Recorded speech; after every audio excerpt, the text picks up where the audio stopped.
Atención, iglesias y pastores.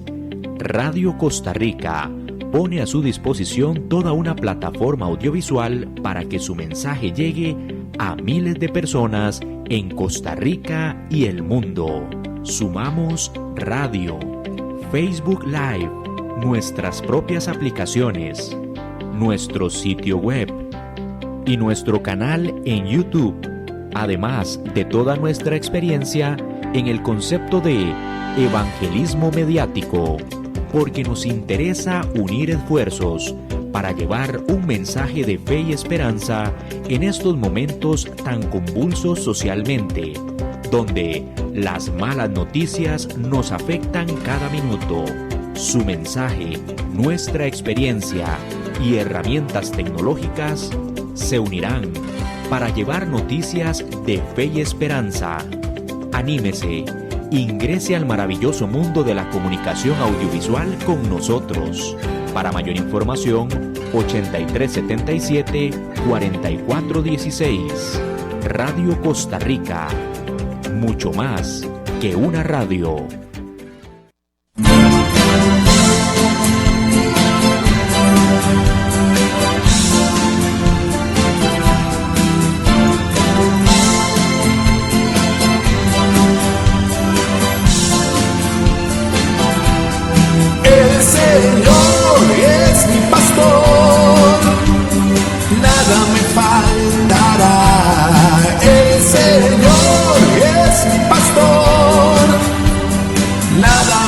Buenas tardes a todos los que tienen la amabilidad de sintonizar este programa.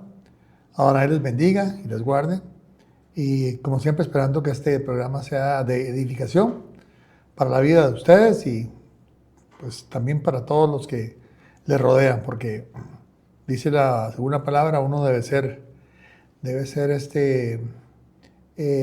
una chispas que enciendan otras chispas. O como decía Yeshua, ¿verdad? Que somos luz de este mundo y sal de esta tierra. Así debemos ser. Así que las bendiciones que uno recibe de parte de otra persona, nosotros las podemos reproducir. No solamente las podemos reproducir, sino las debiéramos reproducir. Este es el programa Tu Palabra es Verdad, donde tratamos de desatar nudos de malas doctrinas, ¿verdad? Malos entendimientos. Hoy tenemos algo especial.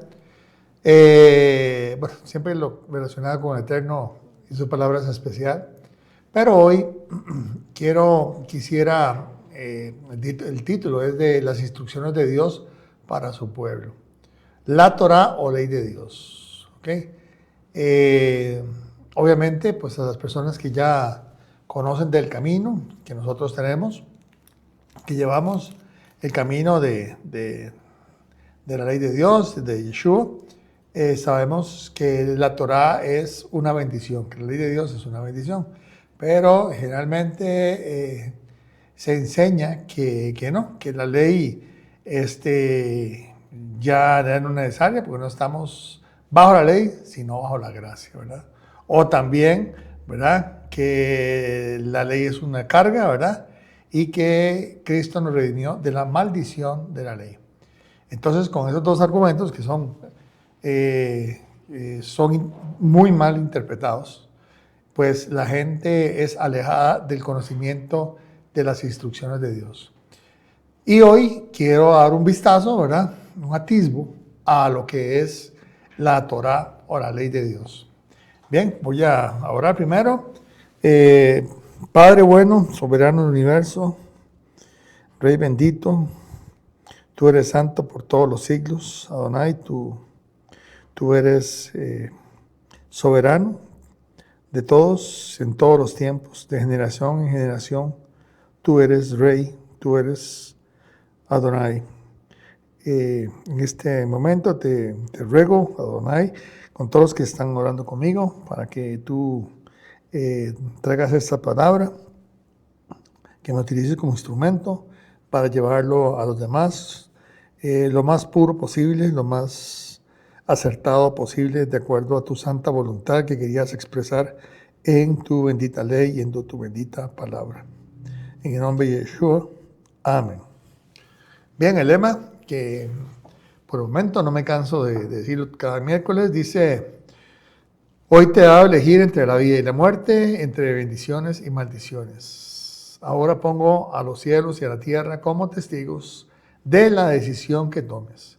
Ay, si eligieres la vida para que tú y tus descendientes puedan vivir. Puedes elegir esa opción al amar, al obedecer y al comprometerte firmemente con Jehová, tu Dios. Esa es la clave para tu vida. Y si amas y obedeces a Jehová, vivirás por muchos años en la tierra que Jehová juró dar a tus antepasados, Abraham, Isaac y Jacob. Y la otra también, una réplica de eso es lo que Yeshua dijo en Juan 14:21 y Lucas 6:46. Juan dice: el que tiene mis mandamientos y los guarda, ese es el que me ama. Y el que me ama será amado por mi Padre. Y Lucas dice: ¿por qué me llamáis Señor, Señor, y no hacéis lo que yo digo? Bien.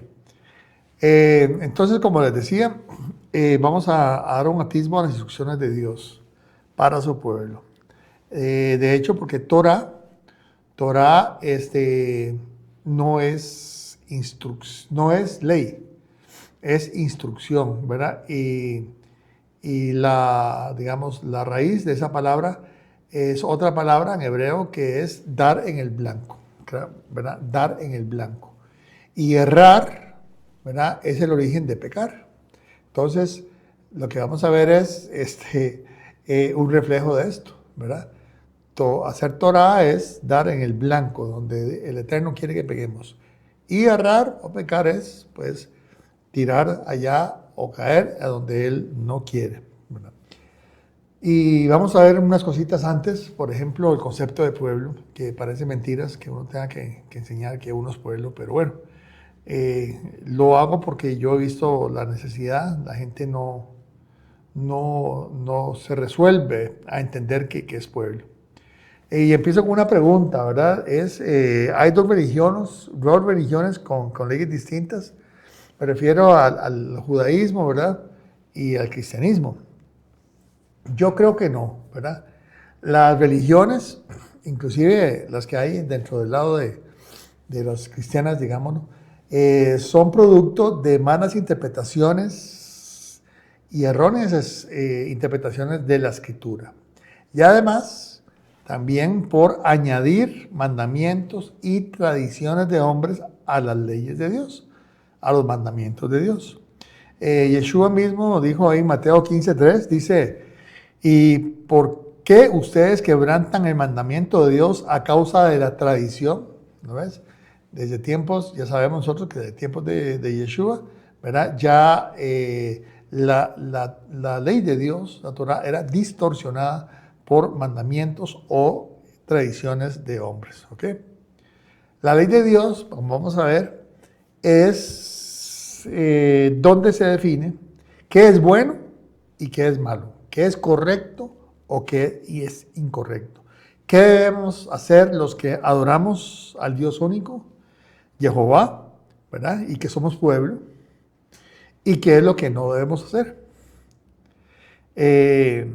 Y como les decía, hay mucha gente dentro del cristianismo, ¿verdad? Que no reparan que es pueblo y se siguen fijando de que son iglesia, ¿verdad? Y que la iglesia es el nuevo Israel y tienen una melcocha cerebral, ¿verdad? Con esas ideas. En realidad, el pueblo de Adonai es uno, ¿verdad? Y no hay dos. Como dice ahí Juan 10, ¿verdad? El buen pastor es un pastor, ¿verdad? Y tiene un solo rebaño. Bien, pero vamos a empezar primero por definir y por afianzar ese concepto de que usted, como creyente en Yeshua, como creyente en Cristo, es pueblo. La primera escritura que tengo aquí, Mateo 1:21, es cuando el ángel Gabriel le avisa a José, el que se iba a casar con María, la madre de Yeshua, y le dice: y tendrá ella, ¿verdad? María, un hijo y lo llamará Yeshua, porque él salvará a su pueblo de sus pecados. ¿Ok? Ese es el nombre que pronunció en hebreo al arcángel Gabriel, ¿verdad? Yeshua, que viene de la palabra Yehoshua, que es Jehová salva. Y es un juego de palabras, ¿verdad? Entonces dice, y tendrá un hijo que lo llamará Yehoshua, porque él salvará, Yeshua, en hebreo, ¿verdad?, a su pueblo de sus pecados. ¿A quién va a salvar? A su pueblo. ¿Dónde nació Yeshua? ¿Verdad? En medio de la tribu de Judá, entre los judíos, que obviamente son parte de Israel. Entonces tenemos un problema. Si usted no es pueblo, él no es el salvador de sus pecados. No hay salvador de sus pecados. Él viene a salvar, a limpiar, a salvar de sus pecados al pueblo. Eso para empezar, ¿verdad? Y luego Pedro dice ahí en 1 Pedro 2:9, dice, mas vosotros sois linaje escogido, real sacerdocio, nación santa, pueblo adquirido por Dios, para que anunciéis las virtudes de aquel que os llamó de las tinieblas a la luz. ¿Qué somos? ¿Qué dice? Pueblo adquirido, ¿verdad? Y en 1 Pedro 2:10, siguiente versículo dice, vosotros que en otro tiempo no erais pueblo. ¿Ve? Cuando eran gentiles, es que muchos de ustedes, las personas que insisten que son gentiles, no debieran llamarse así. Porque aquí dice que ustedes eran gentiles, pero ahora son pueblo. Dios no tiene pueblo gentil, ¿verdad? Cuando usted se adhiera al pueblo de Dios, ya es pueblo, ya no es otro pueblo. Somos pueblo único, somos pueblo santo. Dice, vosotros que en otro tiempo no erais pueblo, pero que ahora sois pueblo de Dios. ¿Ves? Ya no somos paganos, ni somos de otro pueblo. Somos nación santa. Dice, que en otro tiempo no habéis alcanzado misericordia, pero ahora habéis alcanzado misericordia. ¿Ves? Entonces, vamos aquí afinando. Como les decía, parece mentira que uno tenga que andar predicando que somos pueblo porque se nos olvida. Anteponen otros intereses, otras visiones de lo que es las congregaciones. Bien, Romanos 9:25, Pablo dice, como también dice Oseas, se cita a Oseas, que llamaré pueblo mío al que no era mi pueblo y a la no amada, amada. ¿Verdad? Aquí Pablo se está refiriendo en Romanos a todos aquellos que éramos gentiles y llegamos a ser pueblo, ¿verdad? Es más, ahora voy a leer una parte ahí en el libro en la Torá, precisamente creo que en el libro de Deuteronomio, en donde él profetiza, ¿verdad? Le profetiza a Moisés lo que iba a pasar y está viendo. Y de eso está hablando aquí Pablo en Romanos 9:25. Otro más. Vea qué curioso. Apocalipsis 18:4. Dice, eso lo conoce bastante la gente. Dice, y oí otra voz del cielo que decía, salid de ella, pueblo mío, para que no seáis partícipes de sus pecados, ni recibáis parte de sus plagas. Está hablando de salir de Babilonia, que es el entorno mundano en que vivimos, ¿verdad? Que nos envuelve. Recuerden, nosotros tenemos 3 enemigos, ¿verdad? El mundo, nosotros mismos, ¿verdad? Con nuestras egocentridades, con nuestros deseos egoístas y obviamente el enemigo, el titeretero, como digo yo. Satanás es su nombre. ¿Okay? Entonces ahí el Eterno no se identifica como pueblo mío. ¿Ok? Dice Tito 4 también Pablo otra vez, quien se dio a sí mismo por nosotros para redimirnos de toda inequidad y purificar para sí un pueblo propio, celoso de buenas obras. Así es. Como está escrito en Efesios 2:10, por gracia sois salvos para que no nos afanemos por nuestras obras, ¿verdad? Dice así, porque somos hechura suya, creados en Yeshua HaMashiach, para buenas obras. Estas obras que fueron creadas por Dios, ¿verdad? Antes de la fundación del mundo. Así está escrito en Efesios 2:10. Estoy parafraseándolo, pero básicamente esas obras que él puso ahí están están descritas ahí en la Torá, cómo ser. Y vamos a ver un poquito hoy. Y aquí está, está lo que yo les decía de la Torá, no era Deuteronomio, sino Éxodo 32:17. Y es una profecía que les hace el Eterno al pueblo de Israel a través de Moisés. Dice, sacrificaron a los demonios y no a Dios, a dioses que no habían conocido, a nuevos dioses venidos de cerca, que no habían temido vuestros padres. De la roca que te creó te olvidaste. Te has olvidado de Dios, tu creador, el Dios único. Y lo vio Jehová y se encendió en ira por el menosprecio de sus hijos y de sus hijas. Y dijo, esconderé de ellos mi rostro, veré cuál será su fin, porque son una generación perversa, hijos infieles. Ellos me movieron a celos con lo que no es Dios. Me provocaron a ira con sus ídolos. Y vean esto, dice, yo también los moveré a celos con un pueblo que no es pueblo. Los probaré con ira, con una nación insensata. ¿Lo ven? A eso mismo se refería lo que ya citamos de Oseas y obviamente Romanos 9. Es todo una seguidilla de versículos que explica bien por qué el rechazo de Israel del Mesías ha sido en beneficio también de los gentiles. Bien, bueno, entonces creo que ha quedado claro. Obviamente sería un tema muchísimo más amplio de tocar, pero considero que es indudable que nosotros somos pueblo de Dios, ¿verdad? Toqué algunos versículos que son clave. Ahora vamos a ver, porque ya bajo esa perspectiva, ¿verdad?, de que somos pueblo, entonces vamos a ver el que tiene que ver la Biblia, la palabra, con el pueblo, ¿verdad? Y hago una pregunta ahí, el Viejo Testamento y el pueblo del Nuevo Pacto. Yo me refiero al pueblo del Nuevo Pacto, ¿verdad?, a todos aquellos que hemos sido llamados a ser injertados dentro del olivo bueno, que es la familia de Dios, por la sangre redentora de Yeshua, ¿verdad? Y todo lo escrito en el libro del Nuevo Pacto, o más llamado Nuevo Testamento, ¿ok? Ahora les digo por qué más llamado, porque en realidad testamento viene de una palabra latina, del latín, que significa pacto, más bien. Se debería llamar del Nuevo Pacto y si quieren, Viejo Pacto. Pero vamos a ver algo acerca de esto. Vean ustedes, ¿verdad?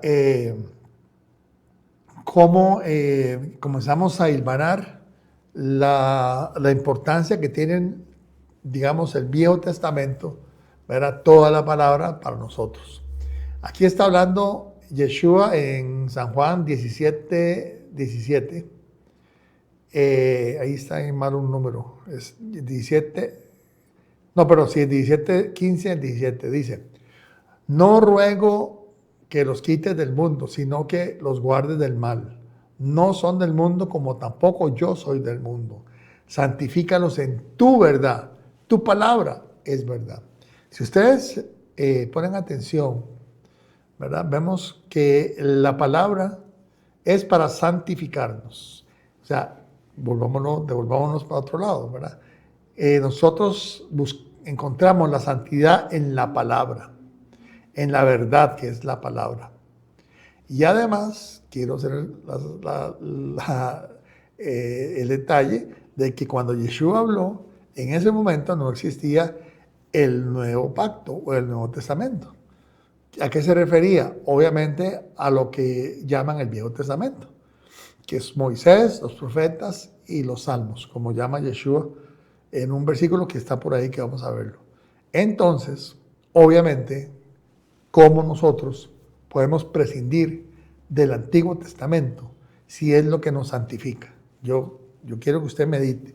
Si ustedes, las personas que como un lorito le dicen que ya no, el Nuevo Testamento ya no es, como hay personas que lo dicen, y ahora vamos a ver un ejemplo, que medite en esas palabras de su Mesías, de mi Mesías, de Yeshua, nuestro Mesías. ¿Okay? Dice así, también Pablo en Romanos 15:4, refiriéndose a la palabra, dice, porque las cosas que se escribieron antes, ¿dónde están escritas? Obviamente, otra vez en el viejo pacto, en el Viejo Testamento, dice, para nuestra enseñanza se escribieron, a fin de que por la paciencia y la consolación de la Escritura tengamos esperanza. Entonces, aquí es otro detalle. ¿Verdad? Nosotros en la palabra de Dios, en el Viejo Testamento, y obviamente también en el Nuevo, pero aquí estamos haciendo referencia que cuando se escribió esto que estamos leyendo, no existía el Nuevo Testamento. Así que se está refiriendo aquí especialmente al Viejo Testamento. Entonces, ¿cómo nosotros vamos a quedar sin santificación y sin esperanza? ¿Ok? Vamos a 2 Timoteo 3:16, también de Pablo. Dice, toda la Escritura es inspirada por Dios. ¿De qué está hablando aquí? Otra vez, cuando está escribiendo eso no existía el Nuevo Testamento. Otra vez, toda la Escritura es inspirada por Dios y útil para enseñar, para redarguir, para corregir, para instruir en justicia.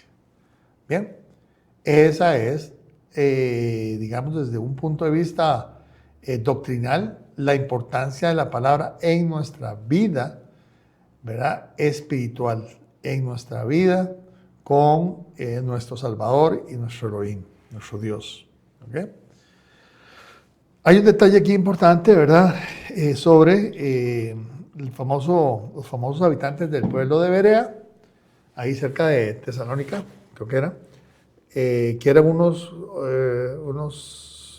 hermanos creyentes, y ellos eran judíos porque acudían a la sinagoga, y ellos tenían, pues, como buena costumbre, que lo que recibían de Pablo lo iban a verificar en la palabra de Dios que ellos tenían. Otra vez, no había Nuevo Testamento, dice. Inmediatamente los hermanos enviaron de noche a Pablo y a Silas hasta Berea. Pero lo estaban escondiendo porque los querían matar, creo que en Tesalónica. Pero bueno, dice así. Y ellos, habiendo llegado, entraron en la sinagoga de los judíos. Y estos eran más nobles que los que estaban en Tesalónica, pues recibieron la palabra con toda solicitud. O sea, la recibieron y trataron de entenderla bien. Dice, escudriñando cada día las Escrituras. ¿Cuáles Escrituras escudriñaban? Y eso, ¿de qué les hablaba Pablo? Si no era del Viejo Testamento, ¿verdad? O sea, porque ya sabemos, ¿verdad? Que todo el Mesías estaba en el Viejo Testamento. Ahí están las profecías, ahí están sus propósitos, ahí están sus nombres. Dice, cada día Escrituras, para ver si estas cosas eran así. Como decía Pablo, dice, así que creyeron muchos de ellos y mujeres griegas de distinción, no pocos hombres. Qué bueno, porque ahí la iglesia, ¿verdad? El pueblo entre los gentiles iba creciendo. ¿Ok? Aquí tenemos algo que hablaba Pablo acerca de la ley, ¿verdad? Porque a los que proclaman que la ley ha sido abolida, ¿verdad? Y que es maldición, tienen que enfrentarse a estas cosas que decía Pablo, y no lo dice una vez, lo dice varias veces. Dice, la circuncisión nada es, y la incircuncisión nada es, sino el guardar los mandamientos de Dios. ¿Dónde están los mandamientos de Dios? En la ley de Dios. Entonces, ¿cómo es posible, verdad? Que por un lado diga Pablo que ya no estamos bajo la ley, sino bajo la gracia, ¿verdad? Y que la ley es una maldición, y viene y se manda con esto. Lo que pasa es que los que han interpretado lo anterior como que Pablo quiso abolir la ley, ¿verdad? No tienen razón, están mal interpretando. Además, una cosa que siempre digo, Pablo nunca, jamás tenía autoridad para quitar ni borrar la ley de Dios. Y eso lo sostengo, que él no tenía autoridad y además nunca trató de hacerlo. Lo que pasa es que, como siempre, el hombre mete su cuchara y mete tradiciones de hombres.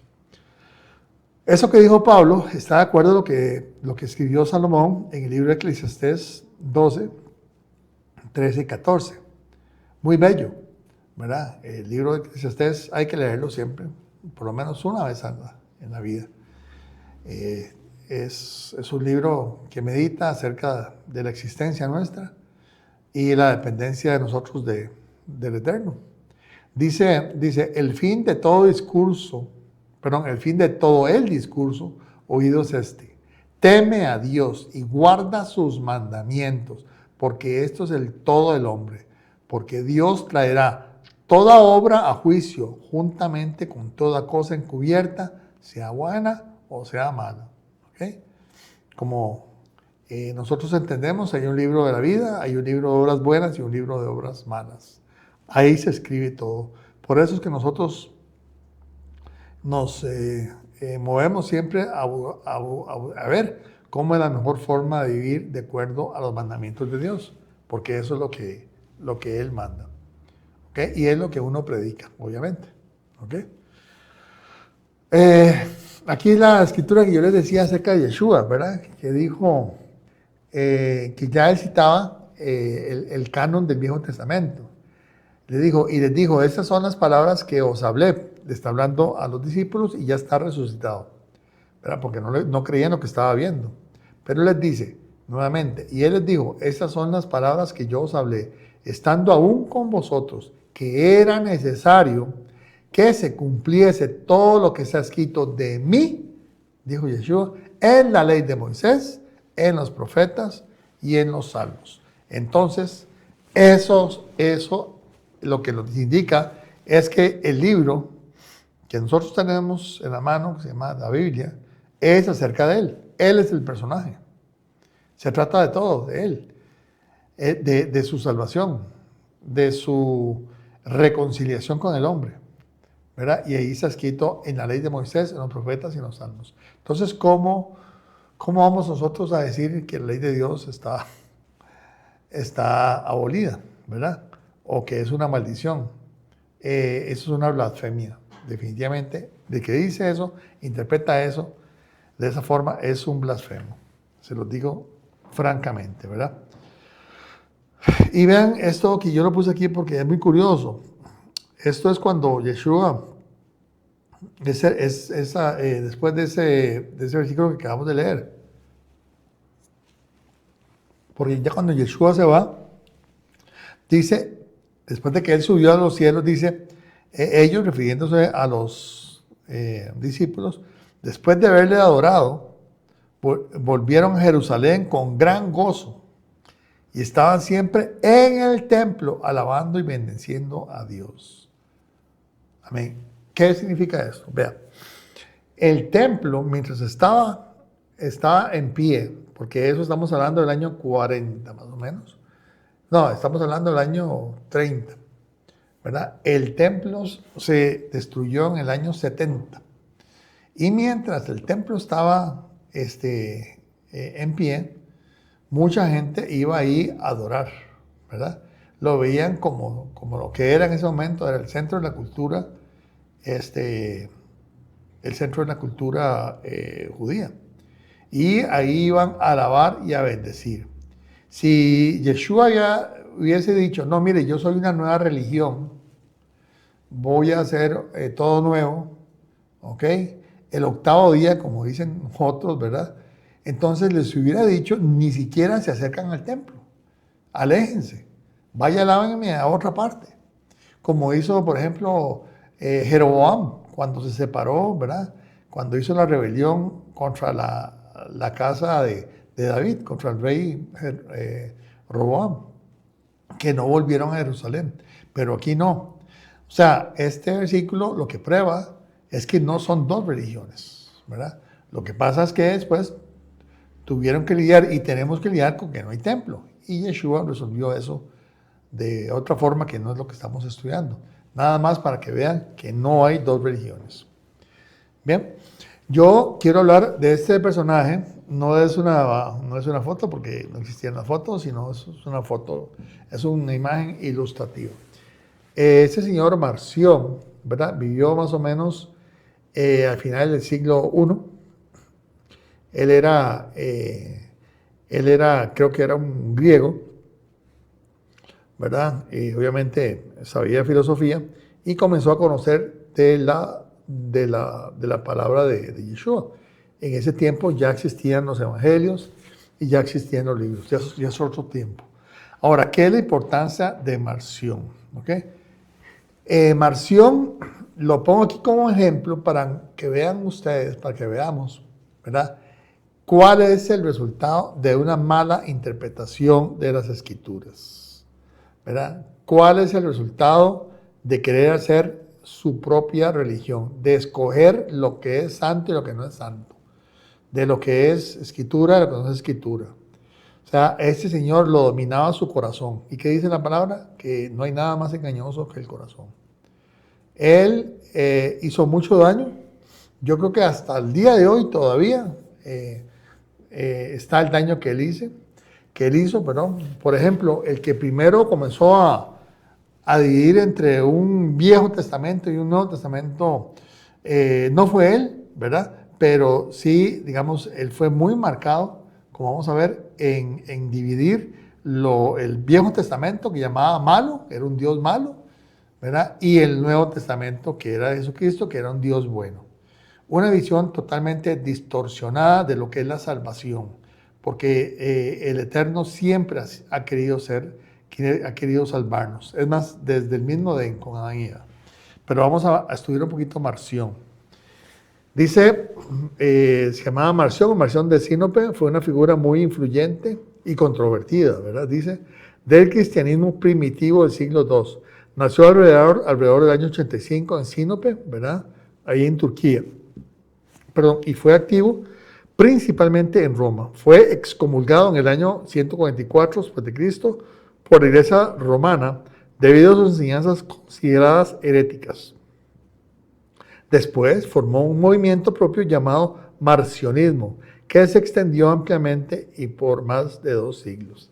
¿Verdad? Es increíble. Ahora, yo hace unos años vi a una persona en YouTube, creo, siguiendo esta misma doctrina. Increíble, y me quedé con la boca abierta, porque van ustedes a ver qué es lo que él hablaba. Dice, primero, rechazo del Antiguo Testamento. Marción enseñaba que el Dios del Antiguo Testamento no era el mismo Dios que el Padre revelado por Jesucristo. Sostenía que el Dios del Antiguo Testamento era un Dios justo, severo y legalista, creador del mundo material. ¿Verdad? El Dios de Jesús, ¿verdad?, que presentaba el Mesías, era un Dios de amor, misericordia y gracia, completamente diferente. Por lo tanto, rechazó completamente las escrituras hebreas para la fe cristiana. Vea qué cosa más absurda, ¿verdad? Yeshua no solamente era judío, sino que enseñaba la ley judía, la ley de Dios. Él era rabí. Rabí es maestro de la ley de Dios. Y vean ustedes, ¿verdad?, cómo este hombre tenía que obviar tantas cosas para sacar su doctrina. Luego dice que había un dualismo teológico. Marción estableció una separación radical entre justicia y misericordia, entre ley y el evangelio.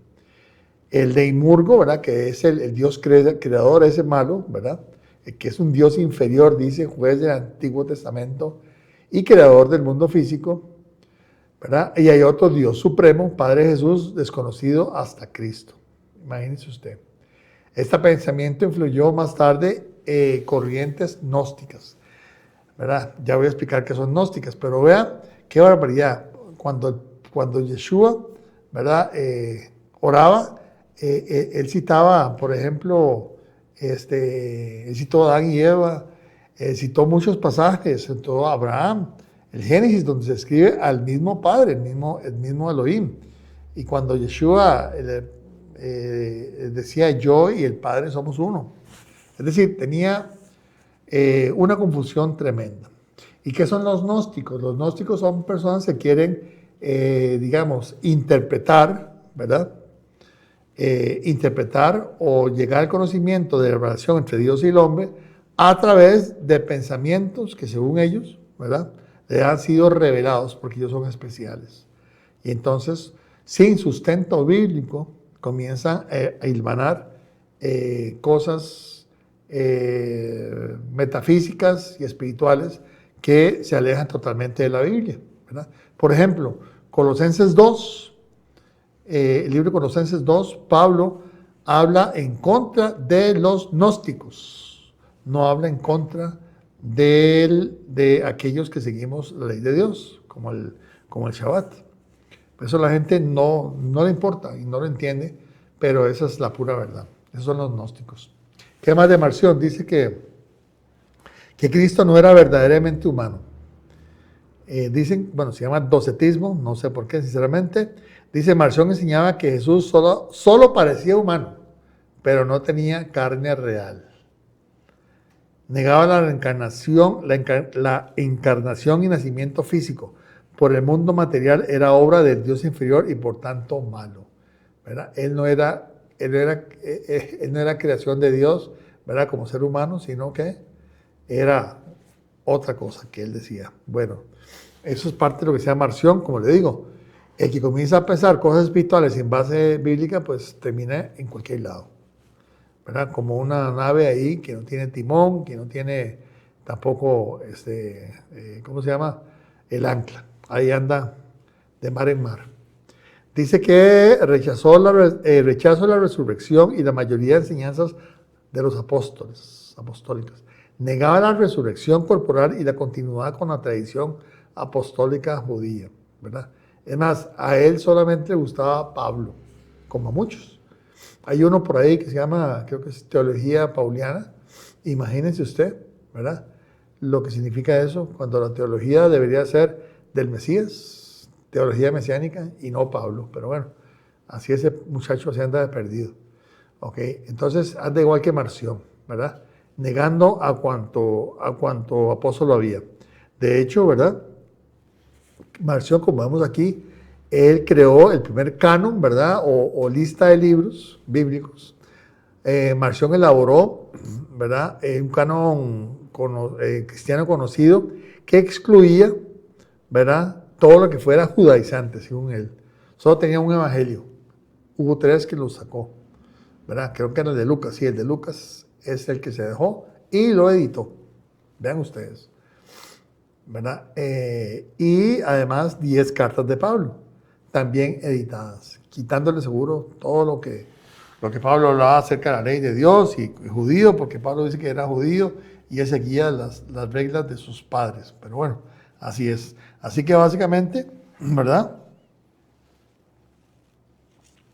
Marción rechazó a Mateo, Marcos y Juan.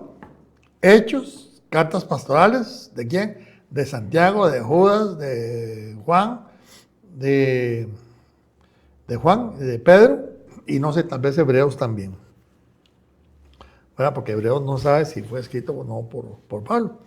Pero así es Marción. Obviamente Marción no conocía, ¿verdad?, esto que estaba escrito en Deuteronomio 6, 4, 9, que es el escucha Israel, que es el mandamiento más importante que hay. Yo lo voy a citar porque es importante que nosotros lo conozcamos, lo vivamos, lo entendamos todos los días, como dice el mandamiento. Dice, oye Israel, Jehová nuestro Dios, Jehová uno es. Y amarás a Jehová tu Dios con todo tu corazón, de toda tu alma y con todas tus fuerzas. Y esas palabras que yo te mando hoy estarán sobre tu corazón y las repetirás a tus hijos y hablarás de ellas estando en tu casa y andando por el camino, al acostarte y cuando te levantes. Y las atarás como señal en tu mano y estarán como frontales entre tus ojos. Y las escribirás en los postes de tu casa y en tus puertas. Deuteronomio 6:4. Bien. Eso no lo leyó Marción, ni tampoco lo que dijo Yeshua, porque Yeshua le preguntaron cuál era el mandamiento más importante y citó esto. Aquí está en Marcos 12:28. Dice, acercándose uno de los escribas que los había oído disputar y sabía que les había respondido bien, le preguntó a Yeshua, ¿verdad? Le dijo, ¿cuál es el primer mandamiento de todos? Yeshua le respondió, el primer mandamiento de todos es, oye Israel, el Señor nuestro Dios, el Señor uno es. Y amarás al Señor tu Dios con todo tu corazón, con toda tu alma, con toda tu mente y con todas tus fuerzas. Este es el primer mandamiento. ¿Ok? Y lo reitera Yeshua. ¿Ok? Entonces, por eso sabemos cuál es el primer mandamiento. No es el único mandamiento, como muchos dicen. Pues dice, no, es que Jesús dijo que solamente amarás a Dios y amarás al prójimo y ya todo lo demás quedó abolido. Es decir, la gente que dice eso no sabe leer. O le da pereza o no sé, no le da su conocimiento espiritual o su disposición espiritual para entender esas cosas, que es el principal mandamiento, ¿verdad? Es amar primero al Eterno, ¿verdad? Y eso, dirigir luego ese amor también hacia el prójimo. Pero bueno, ese no es el tema. Solamente para decir que esto de Marción era, es una forma, es decir, perdón, lo que yo quiero expresar con Marción, y ya lo que vimos es entender que cuando no nos apegamos a la palabra, cuando empezamos a poner demasiado de nuestro pensamiento y nuestro corazón en las interpretaciones, viendo cosas, entendiendo cosas que no están escritas, pues obviamente van a suceder cosas como que dijo Marción, ¿verdad? Y además, lo peor es que para todos esos que inventan, siempre hay gente que les cree. Es impresionante, ¿verdad? Si una persona se pone ya adelante, como hace poco vi un pastor diciendo que el diezmo no es el 10%, que ahora va a pedir el 50% durante unas fechas porque tiene que comprar no sé qué. Y todo el mundo se queda callado y no sé cuántos aprecian, ¿verdad? Él interpretando el diezmo, ¿verdad? De una forma absolutamente avasalladora, ¿verdad? Abusivamente. Y la gente se queda callada.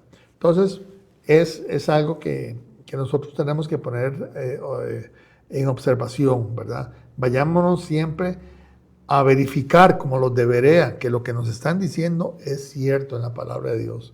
No seamos perezosos.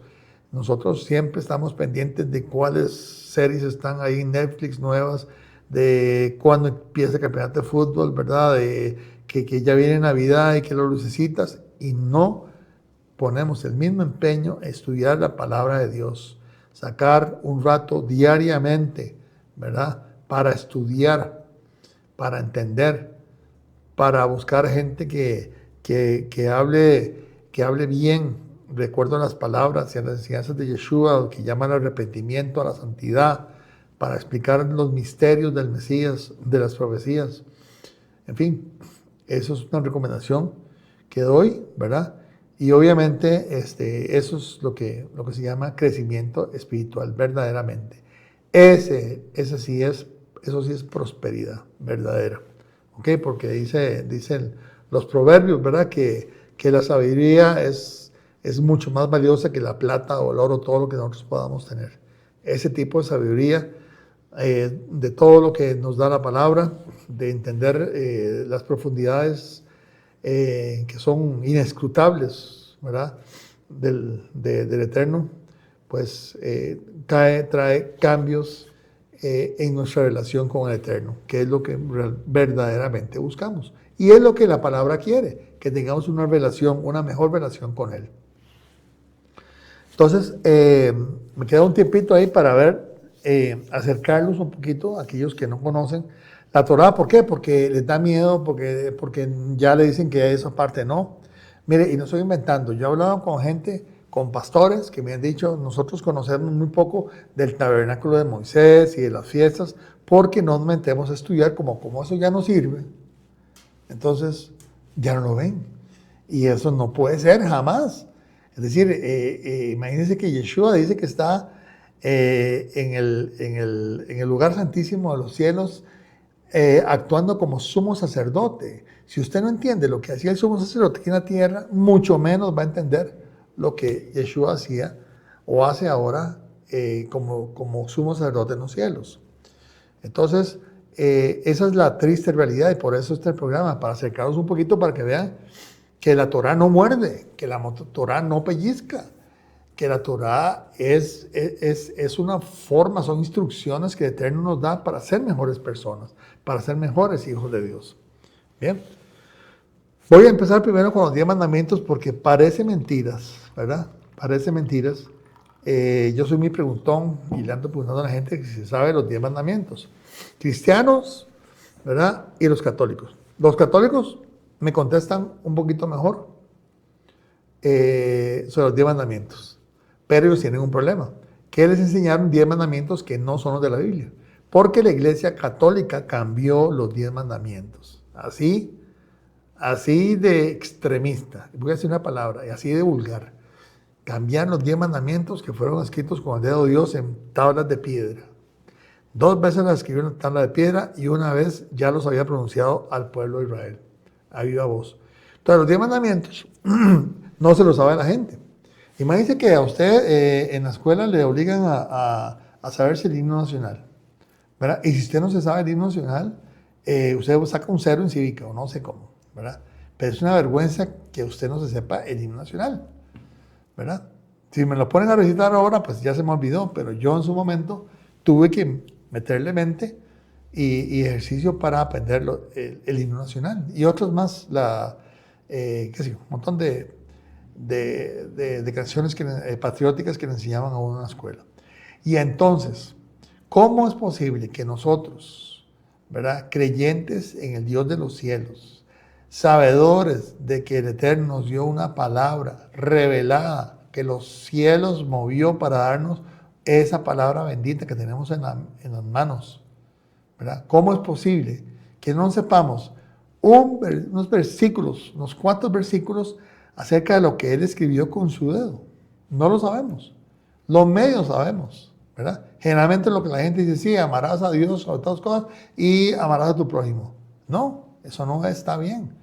Amarás a tu prójimo sí está, pero es Levítico 19 y no están los 10 mandamientos. Entonces vamos a verlos aquí, ¿verdad? Acercándonos a la Torá, está en Éxodo 20 y Deuteronomio 5. Dice los 10 mandamientos: Jehová nuestro Elohim, nuestro Dios, y no tendremos dioses delante de él. Bien, también dice: no harás imágenes para adorar ni postrarás a ellas. Obviamente, este mandamiento lo quitaron en la Iglesia Católica. Por eso vamos a una Iglesia Católica y está repleta, ¿verdad?, de imágenes. Y gente postrada ahí, y las imágenes las sacan a las calles, ¿verdad?, a pasearles y para adorarlas, ¿ok? Y que me digan, no, es que nosotros los veneramos, es lo mismo. Venerar y adorar es lo mismo. Y además el mandamiento dice, no harás imágenes, ¿verdad?, para adorar. 3, no tomar el nombre de Dios en vano. El 4, que es el Shabbat, nos critican tanto. Es el 7º día de la creación. El Shabbat está desde la creación. Dios no es judío. Adán y Eva no eran judíos. Abraham no era judío, ¿verdad? Y ellos todos guardaban el Shabbat.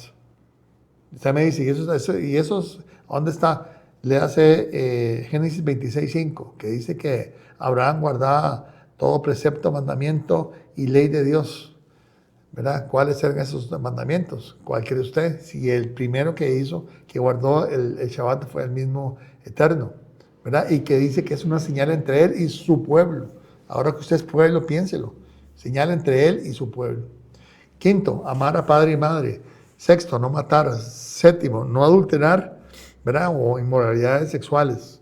No hurtar o robar. 9, no dar falso testimonio de tu prójimo. Y el 10, no codiciar nada. Les presento los 10 mandamientos para que, por favor, tengamos un poco más de cuidado de entenderlos, ¿verdad?, de saberlos. ¿Por qué la iglesia cristiana no nos enseña? Mi respuesta, creo yo, es porque ahí está el Shabbat. Y como está el Shabbat, hay que mantenerlo alejadito y no estudien mucho, ¿verdad? Eso es la mayoría, no todas, pero hay que mantenernos alejados de eso porque ahí está el bendito Shabbat. Y no, según ellos, el domingo es el día de adorar, que también todos los días se han de orar, pero uno es el día santo, uno es el día que Él escogió, y ese día es el Shabbat. quiera o no quiera. Bien. Vamos a ver un poquito lo que es la Sedaká. Es una palabra hebrea para significar justicia, caridad y benignidad, ¿verdad? La palabra Sedaká en hebreo es caridad, benignidad, ser bondadoso. De ahí viene el término tzadik, que es justo. Ya creo que la próxima vez veremos quiénes son justos, de acuerdo a la Biblia, y qué significa, que es importante. Por el momento, la Biblia nos enseña que hay que ser de esa forma. Hay un mandamiento. Esos mandamientos que yo les voy a dar ahora son para que ustedes vean la utilidad de la Biblia, ¿verdad? Que la Biblia, como les digo yo, no muerde y no pellizca, y la Biblia es una bendición en la vida de nosotros y nos ayuda a que seamos esa luz, ¿verdad? Que Yeshua hablaba para los demás. Ser arregladores del mundo, ¿verdad? Reparadores de cercas, creo que dice. Que seamos sal de esta tierra. Para eso es la Torah. Y el primer mandamiento, además de los 10, dice que tiene que ver con la Sedaká, como les decía, dice, si hay algún pobre entre tus compatriotas en alguna de las ciudades del país que Jehová, tu Dios, te da, no seas inhumano, ni le niegues tu ayuda a tu compatriota necesitado. Al contrario, sé generoso con él y préstale lo que necesite. Bien, eso es un mandamiento que nos dice que nosotros debemos ser personas que estamos prestos, ¿verdad? Prestos para ayudar. El mandamiento, digamos, más apegado al texto, dice que preparemos nuestro corazón y preparemos nuestra mano para dar al necesitado. ¿Ok? Y obviamente en un entendimiento superior, ¿verdad? No solamente dinero, sino nosotros podemos dar abrazos, consejos, acompañamiento, una visita, ¿verdad? Una visita al enfermo, al encarcelado, o tan sencillamente un mensaje. Tenemos que estar atentos al prójimo, ¿verdad? Que nos duela.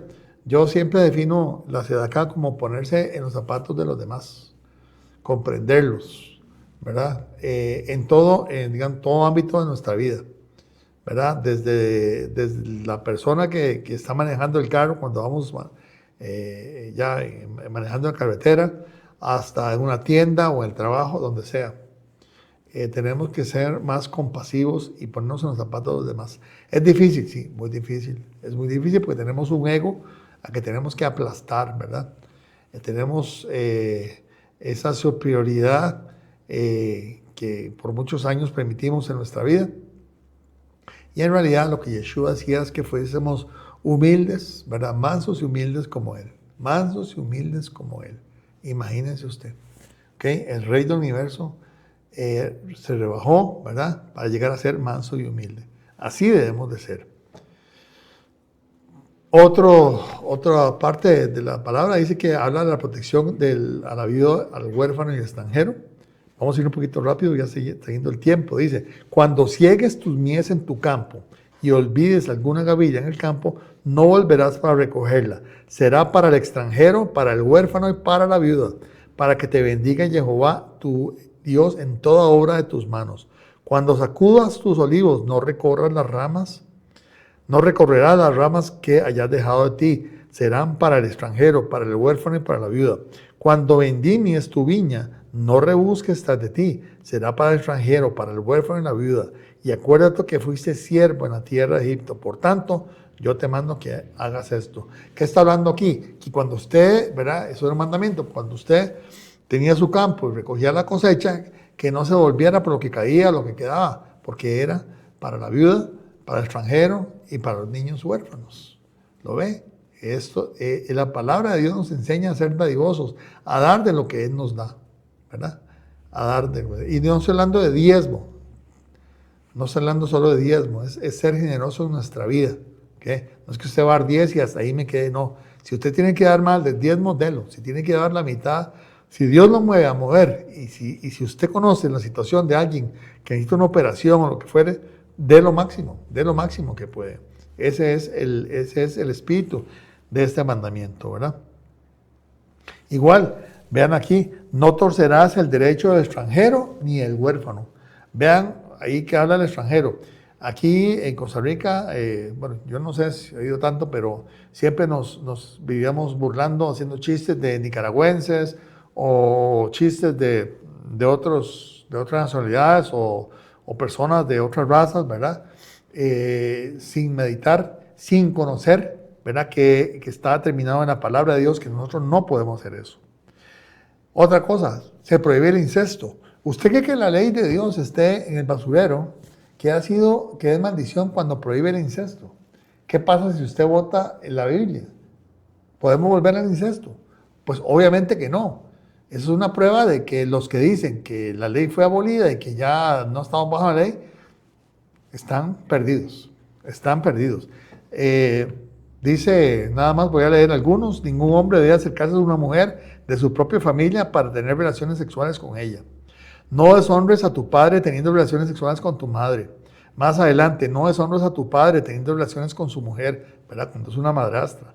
No tendrás relaciones sexuales con tu hermana. No debes tener relaciones sexuales con ella. No te deshonres a ti mismo teniendo relaciones sexuales con tu nieta. Es decir, aquí está prohibido el incesto. Entonces, ¿cómo es posible que uno diga que la ley de Dios esté abolida? Vamos a ver, la prohibición de brujerías. Y, vea, es increíble. Soy testigo de que mucha gente que va a misa, que va a las iglesias, asiste a sesiones espiritistas o con brujas o que le hagan un macuá, no sé cómo le dicen, ¿verdad? Le hagan algo al que ama o al que odia o al que fue. Eso pasa, es impresionante. ¿Y sabe por qué? Es porque la gente no conoce la Torá, la gente no conoce la ley de Dios y lo prohíbe, ¿verdad? Dice así, Éxodo 22:18, a la hechicera no dejarás que viva, no practicar adivinación ni consultar espíritus o mediums. Levítico 20, condena a quienes consultan, quienes invocan espíritus o adivinan. Deuteronomio 18, 10 al 12, prohibición amplia. No prohíbe la hechicería, adivinación, magia, encantamientos, espiritista, consulta de muertos. Eso está prohibido. Sépalo ahí y comience ya a cambiar su mentalidad acerca de la ley de Dios y comience a predicar eso también, ¿verdad? Igualmente, también Deuteronomio 18:11, ¿verdad? Habla de agorero, sortilegio, hechicero, encantador. Ustedes mismos ahí con el video pueden echarlo para atrás, ¿verdad? Igualmente está en Isaías 18:19, Isaías 47:2 y Miqueas 5:31, donde Dios promete destruir la hechicería de Israel. Esta hechicería moderna existe, más de lo que usted cree. Y no estoy hablando de ya iglesias de adoración al diablo que saben que son ciertas. No, esto lo hacen personas creyentes porque desconocen esto que está en sus Biblias, las que llevan en sus manos y las que llevan a las iglesias. Ahí está esta prohibición, ¿verdad? Y lo último es un mandamiento muy curioso. Dice, no maldecirás al sordo ni pondrás tropiezo delante del ciego, sino que tendrás temor de tu Dios. Yo soy Jehová. Una de las cosas que uno entiende cuando estudia la Torá es que los mandamientos tienen varios niveles de entendimiento, ¿verdad? Y en este caso, con este precepto, lo que dice es que hay que proteger, ¿verdad?, a los débiles. No tenemos que aprovecharnos de los que están en posiciones desfavorables respecto de uno, ¿verdad? No ponerles obstáculos, no aprovecharse de sus vulnerabilidades, ¿verdad? Ni explotar, ¿verdad?, la condición de vulnerabilidad de las personas. Ese es entendimiento. Y bien, la próxima vez vamos a ver otros mandamientos un poquito más complejos. También vamos a ver el varón perfecto, que es Yeshua, y los justos según la Biblia, como les había anunciado. Bien, esto me dio apenas tiempo hoy, les agradezco mucho. Y nada más, nos vemos hasta la próxima semana y no dejen de pasar por la página de Tu Palabra Verdad, Tu Palabra es Verdad CR, ahí en YouTube. Muy bien, bueno, gracias.